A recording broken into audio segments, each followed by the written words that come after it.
Muito bem, de volta às nossas forças dissipativas e energia. Vamos resolver alguns exemplos. O primeiro exemplo que eu vou pegar é um exemplo comum no nosso curso de mecânica, que são massas conectadas por uma roldana e um fio que não se estende e que há atrito. Então aqui nós vamos considerar a presença de atrito nessa superfície. Então aqui existe um atrito de coeficiente μ. Então esse aqui é o atrito nessa superfície. E, obviamente, o que nós queremos saber é com que velocidade isso aqui vai cair. Muito bem, e nós queremos fazer isso utilizando o conceito de energia. A única força que trabalha aqui no processo é a força de atrito, né? E também temos a força peso dessa massa de valor m minúsculo, que é conservativa e, portanto, ela está sendo convertida. Alguém botou lá o sistema. O sistema inicialmente foi colocado nessa configuração a uma altura h0 com relação ao chão. Nós temos que pegar uma referência e está todo mundo com velocidade zero no início. Então, no início, a energia inicial ela é igual a quem? Bom, eu estou imaginando que toda energia tem que vir da energia potencial desse objeto. Portanto, ela é mgh0. Essa é a energia inicial. Aí, esse sistema vai deslocar de uma distância x, ou de uma, vamos chamar de x, né? Então, ele vai andar aqui de x. Por quê? Porque tanto faz ele andar de x aqui, como ele andar de x aqui. Então, as duas massas estão ligadas por um cordão inextensível, então ele mantém a distância entre eles, né? Portanto, andou x aqui, andou x lá. Muito bem, andado x, nós queremos saber qual é a velocidade. Nós poderíamos chamar de um novo h aqui, se você se sentir feliz, tá certo? Então, se você se sentir feliz, eu vou dizer h.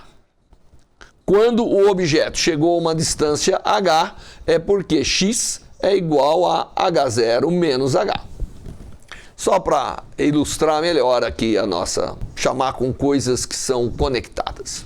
Muito bem, a energia num ponto da trajetória qualquer é igual à energia cinética que as massas têm, portanto é meio de emão mais eminho vezes v quadrado. As duas massas têm energia cinética, mais a energia restante potencial da massa pequena, que é mg vezes h, onde ela esteja. Então, essa energia que restou no sistema, obviamente, ela deve ser diferente dessa, porque agora há ação do atrito. Tá bom? E nós sabemos, pelo teorema do trabalho e da energia, que a variação da energia cinética, portanto, E0 menos E, tem que ser igual exatamente ao trabalho realizado pela força de atrito ao andar de x, como nós havíamos falado, né? Anda de x, que nós chamamos o x de h0 menos h, que é o quanto o sistema anda quando a massa menor, m, ou de massa m minúsculo, chegou a uma altura h. Isso aqui, então, é o trabalho da força de atrito em módulo, porque eu já estou subtraindo da forma certa. Já estou colocando a inicial menos a final. Isso tem que ser igual, então, à força de atrito, que nós sabemos que é m. Isso é o trabalho da força de atrito, vamos colocar assim, né? Isso é o trabalho realizado pela força de atrito, que é igual ao m maiúsculo g vezes μ vezes a distância percorrida, porque a força é constante. Portanto, ao percorrer uma distância que é h0 menos h, que é o x, esse é o trabalho realizado. Essa equação pode ser convertida, né? Eu agora entro com esses valores certos aqui, então eu tenho que mgh0 menos meio de emão mais eminho vezes v quadrado menos m minúsculo gh é igual a m maiúsculo gμ vezes h0 menos h. Essa equação que me permite, porque eu fiz um balanço de energia, levando em conta que o trabalho do atrito remove a energia do sistema, me permite determinar quem é a velocidade v. Isso é uma conta simples, basta você passar isso para cá, não é? Colocar v em evidência, que já está aqui praticamente em evidência, passar tudo que é H para o lado de lá para poder fazer. Aqui nós vemos que tem uma coisa interessante, tá certo? Porque vai aparecer MGH0, MGH menos, então vai aparecer sempre MG vezes H0 menos H. Como está aqui, aí você põe em evidência todo mundo. Tá certo? Muito bem, tudo isso para determinar a velocidade V.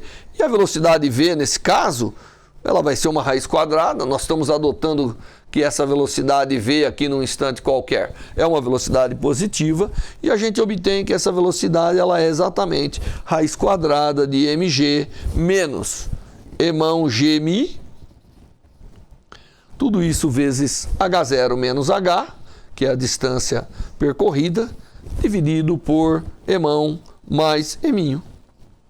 Essa é a relação que me dá a velocidade num instante qualquer, quando a massa pequena, a massa m, a massa vertical, estiver a uma distância h do solo do ponto de referência. Então veja, eu não tive que usar nenhuma equação de força, nada disso, para determinar a velocidade em cada ponto. Obviamente, à medida que h varia, a velocidade varia. Note que tem algumas coisas interessantes aqui, né? Então nós temos aqui algumas situações interessantes que vale a pena só dar uma olhada. O que acontece quando mg é igual a mgmi? Quando a força-peso aqui é igual à força de atrito, nós sabemos que não há variação de velocidade. Se ela era inicialmente zero, continua zero. Então V igual a zero. V igual a zero sempre. Quando mg maior do que mgmi, obviamente, você vai ter o desenrolar de uma velocidade diferente de zero. E quando mg for menor do que mgmi, a situação ficou estática. Então, na verdade, a força de atrito vai balancear o peso e a velocidade continua como era antes, e o sistema nunca vai sair do seu ponto de equilíbrio. Tá bom? Então esse é um exemplo envolvendo massas, que certamente nós já resolvemos utilizando forças antes, e agora resolvemos utilizando a conservação de energia. Muito bem, esse é um exemplo interessante, mas nós vamos partir para outros exemplos. Vamos ver um outro exemplo interessante que está aí, né, nos capítulos dos livros, textos, que é um corpo que gira. Então nós vamos imaginar agora um segundo exemplo. Esse segundo exemplo é um corpo que gira. Então eu tenho aqui um corpo preso por um barbante e ele gira num círculo, num plano, tá certo? Então tá aqui o meu corpinho, ele tem um raio Rzinho, tá preso por um barbante e ele gira. Então ele é colocado para girar, ele tem uma velocidade inicial V0, e eu quero saber agora como que essa velocidade vai variando, sabendo que tem atrito. Então, há atrito, tá certo? E alguém me disse o seguinte: após uma volta, a velocidade é igual a 0,5 da velocidade inicial. Alguém mediu isso. Então, após uma volta, a velocidade já caiu para metade. E aí a primeira pergunta é: qual é a força de atrito? Essa é uma pergunta. E quantas voltas dará antes de parar? Quantas voltas esse sistema consegue dar? Então vamos resolver, tá certo? Novamente, é um problema claro, é um corpo que gira, né, numa superfície horizontal, só que tem atrito. Alguém deu uma velocidade e ele vai perder a velocidade agora devido ao trabalho realizado pela força de atrito. Tudo bem? Então, para resolver esse problema, nós podemos fazer o seguinte. Nós pegamos primeiro a energia inicial dele, obviamente é meio de m vezes V0 ao quadrado. Claro, aqui tem um corpo que tem massa, senão todo o nosso trabalho não dá para ser realizado. Essa é a energia inicial. Tá certo? Agora, quando ele deu uma volta, a energia continua cinética, a força centrípeta, qualquer outra aqui, ela não realiza trabalho, ela é perpendicular. Todo mundo que está realizando trabalho é a força de atrito. Força de atrito está contrária ao movimento sempre aqui. Muito bem, então menos meio vezes m vezes a velocidade que ele tinha ao dar uma volta. Então aqui nós estamos olhando uma volta. ele deu uma volta. E a velocidade aqui é 0,5 V0 ao quadrado. Isso é o quanto... Claro que isso aqui é menor do que isso, e, portanto, houve uma perda grande de energia. Essa energia que foi perdida é o trabalho realizado pela força de atrito. Quanto vale a força de atrito? Bom, a mesa é horizontal, a massinha está sentada em cima, então ela vale a normal vezes μ, né? Então ela vale a força de atrito. Como ele pede a força de atrito, eu vou colocar a força de atrito, mas a gente sabe que ela vale exatamente mg vezes o coeficiente de atrito. Mas vamos determinar a força, depois nós determinamos o μ, se a gente quiser. Muito bem, então isso vezes a diferença de energia é o trabalho total realizado por essa força dissipativa. Só que foi uma volta. Uma volta, o caminho percorrido é 2πr. Essa é a equação já formada sobre isso. Então aqui eu fico que 0,5 ao quadrado é 0,25, não é? Portanto, eu tenho que 1 menos 0,25 é 0,75. Então, 0,75 dividido por 2 de mv0 ao quadrado é igual a força de atrito vezes 2πr. Portanto, a força de atrito é igual a 0,75 dividido por 2 m V0 ao quadrado dividido por 2πr. Tá certo? Então eu já tiro, sabendo com que velocidade ele deu uma volta, eu tiro a força de atrito. Muito bem. Agora ele pergunta assim para mim: quantas voltas esse sistema vai dar? Bom, essa aqui é a pergunta A, né? Quanto que é a força de atrito? Agora, se ele me pergunta quantas voltas vai dar, eu tenho que fazer a seguinte coisa: ele vai parar quando a velocidade zerar. Portanto, quando a velocidade inicial menos zero, porque ele vai parar, foi igual ao número de volta n, vou chamar de n minúsculo, vezes o trabalho da força de atrito. Só que, dado n voltas, o caminho percorrido é n vezes 2πr. E a força de atrito vezes esse caminho é o trabalho total dissipado. Então, quando o trabalho total da força de atrito se igualar com a energia inicial, ele para. Portanto, o número de voltas que ele vai dar é igual à energia inicial dividido por a força de atrito vezes 2πr. Se eu pegar a força de atrito, esse n, portanto, é igual a meio, porque eu já determinei a força de atrito, V0 ao quadrado dividido pela força de atrito. Quando eu multiplicar, o 2πr vai cancelar, e aqui fica meio de 0,75 vezes m V0 ao quadrado. Tá certo? Porque o 2πr cancela. Esse é o n. Como isso aqui tudo cancela, então é 1 dividido por 0,75, tá certo? Que é uma volta, 3, sei lá, 1,3. Ele vai dar uma volta mais um terço de volta aproximadamente. E vai parar o seu movimento. Então esse é outro exemplo que nós realizamos e que ilustra, né, a aplicação das forças dissipativas. Vamos fazer mais um exemplo, e agora eu vou pegar um exemplo bacana. Um exemplo de uma força que está presente em todo lugar e a gente muitas vezes não presta atenção, que é a chamada força viscosa. Força viscosa, tem vários tipos de força viscosa, mas tem uma que ela é exatamente contrária à velocidade. Então, é uma força contrária à velocidade.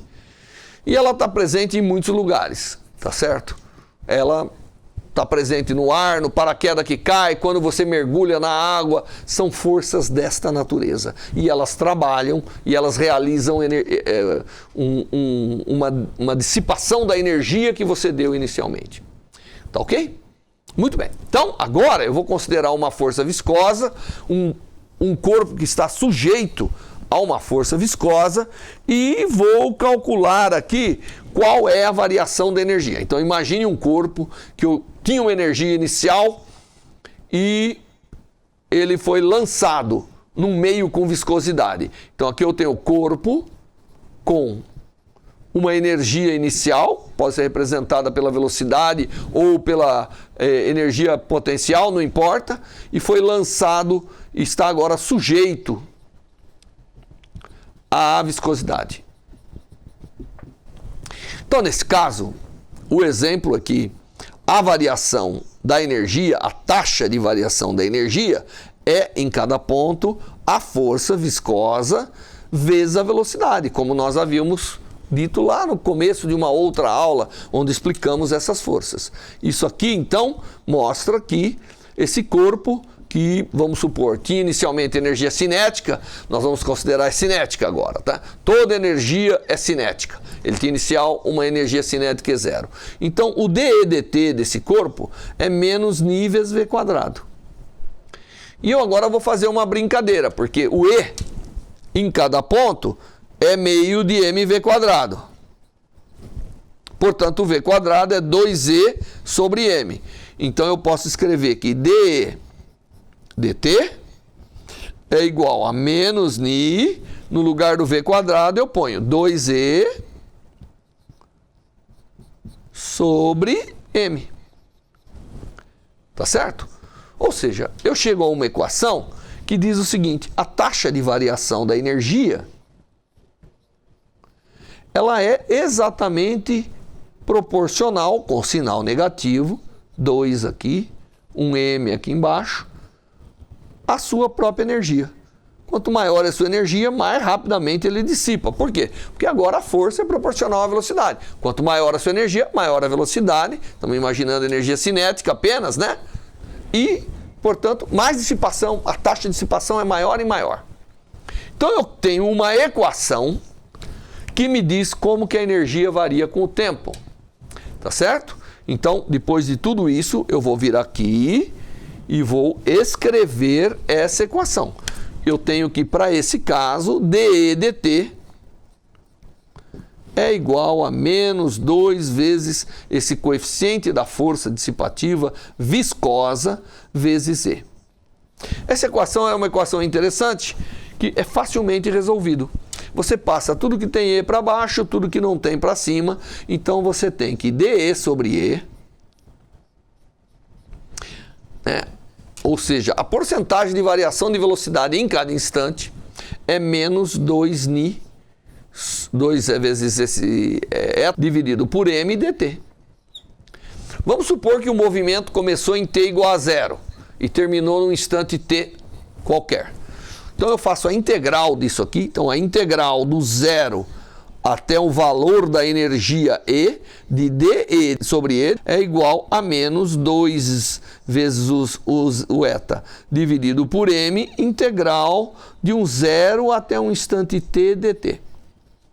Essa integral todo mundo sabe resolver, dá t. E essa integral? Essa integral, a integral de dx sobre x é logaritmo de x. Portanto, aqui dá logaritmo de E sobre E0. E isso é igual a menos 2 vezes o eta dividido pela massa vezes t. Eu inverto o logaritmo, tá bom? Vou inverter o logaritmo. Então, desse sistema de equação, eu inverto o logaritmo para tirar que a energia em cada instante é a energia inicial vezes a exponencial de menos 2 vezes eta dividido por mt. Então, é o famoso caso onde a energia cai exponencialmente. E isso está presente em muitos problemas de mecânica, da física, da engenharia, da química. Tudo que tem forças viscosas, forças dissipativas, a energia decai, né? A energia, então, nesse sistema, se eu plotasse aqui a energia versus o tempo, ela começa com um valor inicial e ela decai exponencialmente. E o expoente, ele tem informação da massa, porque vai ser a força, o eta aqui é o coeficiente de viscosidade da força, né? Então ele decai exponencialmente. Esse é um problema típico da engenharia, tudo que existe forças viscosas terão esse decaimento da energia de forma exponencial quando se trata de movimento. Isso tem aplicações em quase tudo que a gente faz, tá certo? E é um conceito importante e, portanto, você tem que ter recebido para poder no futuro já entender que a energia de um sistema que tem viscosidade decai exponencialmente quando ela é de natureza viscosa. Isso tem a ver com difusão, isso tem a ver com tudo em meios viscosos. Bem, nós terminamos aqui essa aula, concluindo alguns exemplos, e os livros estão realmente repletos de exemplos que você pode exercitar e depois realizar os problemas com maior desafio. Até a próxima aula, onde vamos entrar em novos tópicos aqui do nosso curso de mecânica.